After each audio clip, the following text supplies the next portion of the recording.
This is a guide to identify if a watch that you have or that you want to buy is of quality. Generally, we confuse expensive with quality, which actually has nothing to do with it because quality can vary depending price. Some products can have a low price and a high quality that goes hand in hand with its price, or it can have a high price and low quality. Now, generally, the term quality becomes somewhat subjective. If you look for the definition in the dictionary, it will tell you this. Quality is a property or set of inherent properties in something which allow judgment of its value. So it basically says nothing. The problem with this is that we all judge in a different manner, depending on our experience. Someone who has held only 2 watches in their life will not judge the same as someone who sees thousands of watches a year. That's why I decided to create this list so you can judge for yourself whether your watch is quality or not. Now, I also want you to consider that quality, as I told you at the beginning, is variable of the price you're paying. A $100 watch obviously should not have the same quality as a $10,000 watch. And if it does, then one of the two is priced wrong. But let's begin. The first thing we're going to check are the materials. Is it steel? Is it titanium, ceramic, brass? Is it gold? Is it platinum? These are some of the most common materials for the construction of bracelets and watch cases. And that's why many people believe that the heavier the watch, the better. But often that's not the case. But let's check other materials. Does it have sapphire crystal or mineral crystal? If it has a bezel, is it ceramic? Is it sapphire or aluminum? Is the movement a quartz movement? Is it a battery movement or a mechanical watch or automatic? All these little details will give us a first impression of the watch, because right now we're talking about pure raw materials. Let's say the Lego blocks on which the watch was created. Next, we will look at the finishing, how these raw materials were processed. Does the watch have different finishes? Are there any shiny parts, any brushed or satin finishes? What you want to look for is different finishing throughout the case. Is it polished in the bevels? Is it brushed on the sides? What's the finishing of those finishings? Generally, when we have a lot of finishing on the edges, on the face of the watch, it means there was more effort put into it. But now, how does the metal feel? Is it smooth? Is it heavy? Do the edges of the links feel rough? If you glide your finger through the links, does it get stuck on any of it? On the edges? Do you see the beveling on the edge? Do you see an angle or is it rounded? Is there a different finishing in the beveling of the case, of the links? Are they perfectly finished? Can you see any imperfection? If there is mirror polishing, look into it. See your reflection. Is it perfect? Can you find any imperfections in the finishing, in the bezel? Now, in the brushed part, is the brushing fine or is it coarse? Is it a heavy brushing or a really light brushing? All of these things, the type of finishing, the way the watch shines, the way the brushing reflects the light, will tell you about the quality of the watch. Now we will go to the inside of the watch, to the face. Are the markers inside polished? Are they well polished? How do they reflect light? Do they all reflect light? Can you see some finishing errors? Does any corner on the watch finish abruptly? Is there an angle? Is it rounded? Is there a beveling? Is there a finished beveling? And now we turn the watch, and if your watch has a see-through caseback, we can judge the movement the same way. Is it finished? Is it not? Does it have beveling on every edge? Is there dust? Can you see the decoration? Is it a machine decorated or a hand decorated movement? All of this will help us define the quality of a watch. Now, one thing that I found that helps me know if a watch is high quality is that specifically when talking about automatic watches, quality comes hand in hand with how thin the watch is, how tall it is. Because if there is a small thickness, the thinner the watch is, it means someone took much more time to make the watch aerodynamic and ergonomic. And it means that they took the time to design the movement and make it thinner and thinner and thinner. Another factor I have also noticed is how much space is there between the hands and the crystal. Is there a lot of airspace or none? In my experience, watches that have more space between the hands and the crystal are a bit of a lower quality, while the closer the crystal is to the hands, it speaks more about the planning of the watch's architecture. It means that people took time to make the measurement correctly, that they know that the second hand can be 0.05 of a millimeter close to the crystal and it won't hit the crystal. So that talks about planning and the measurements of the watch. Now, one of the strongest factors to discover if your watch is of quality, believe it or not, is the lume. If your watch has this luminous substance and you go from a brightly lit place into a shadowy place and the watch shines very strongly, it means it's quality. Now, if at night you charge your watch with a UV torch, you charge the lume, and the next day, in the early morning, still dark, you can still read the watch in the darkness, meaning the lume lasts a long time, it is a quality watch.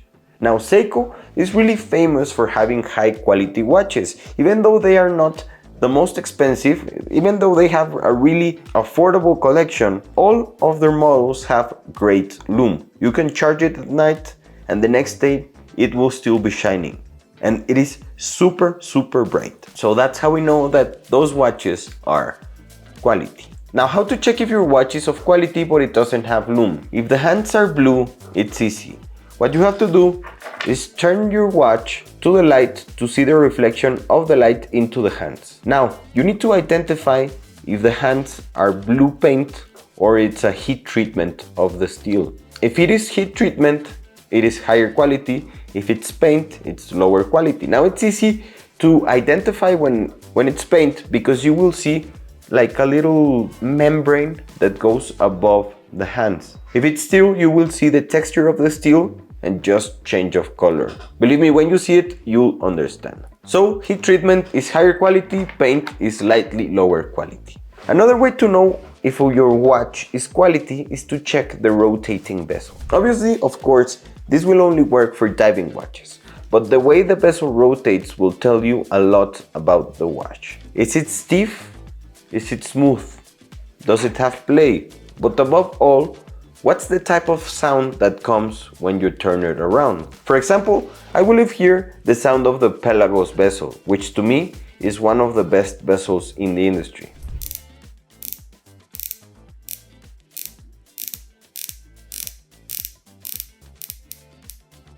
You see how it feels, how it sounds more industrial.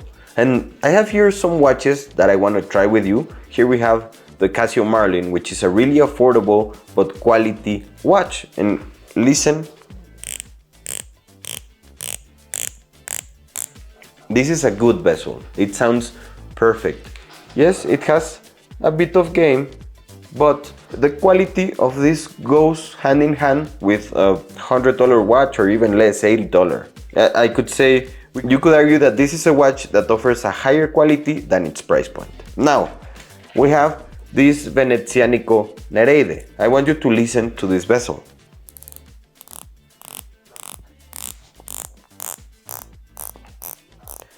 Can you identify that this sounds different?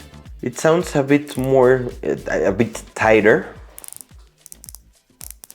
Yes, it definitely sounds tighter. This is a really good bezel. It has zero play. It feels hard to turn, but not hard enough that it makes it uncomfortable. It makes it feel safe, actually, because you need grip, you need strength, but it's easy to turn and it feels safe and it feels tight, which I really like. Now we have this brand that is called Nodus. Listen to the bezel.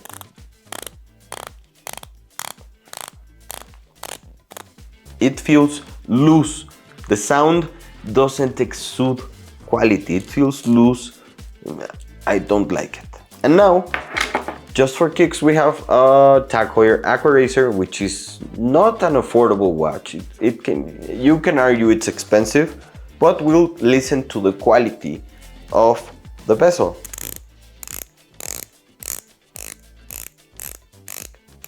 It's a good bezel, but it sounds a bit loose compared to the Venezianico, which is amazing. And this is an expensive watch, so how would you rank these watches? I would rank the Venezianico, the Casio, then the Tag, and then the Nodus. Obviously it depends on how you hear it, but me that I have it here, it's quite clear which ones are of quality and which are not. And as you can see, it has nothing to do with the price point. Let's talk about the crown. The crown helps us identify quality. And how does it feel? How does it feel when you pull out the crown to be able to change between date, winding, and time? And we'll listen to the watch. Can you feel the way the crown clicks in between gears? You certainly can on this watch. So that is an identifier of quality. But now, one of the most important parts. How does the watch feel when you wind it? And yes, of course, this only works with mechanical and automatic watches. And listen to the Tag. It feels smooth. Yeah, it feels smooth. The noise isn't really horrible. And what you don't want to feel, and this is a good expression, you don't want to feel sand in the movement. Imagine that you turn the watch and you listen as if there was sand inside the gears and it cracked and it felt all like that indicates a lower quality movement. And it's easy because it's not finished as highly as other brands. So this sound is pretty acceptable. But now let's listen to the Venezianico. Listen to the winding. You can't. That's exactly how it should feel.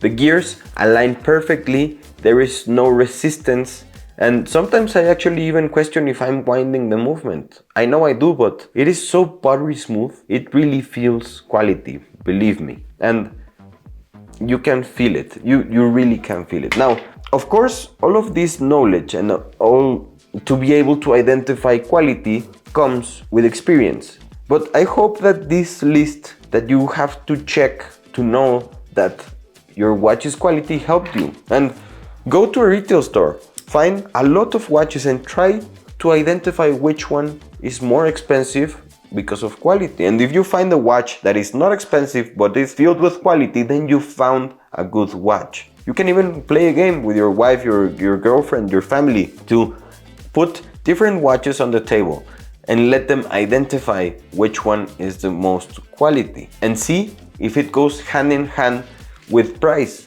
And believe me, most of the time it doesn't. There are smaller brands that need to give more quality to you because they need to grow. They want your business. So I really hope that this list helps you because it has actually helped me. Of course, a lot of watches go through my hands, but it has helped and I hope that this can help you someday. So thank you. Have a great day.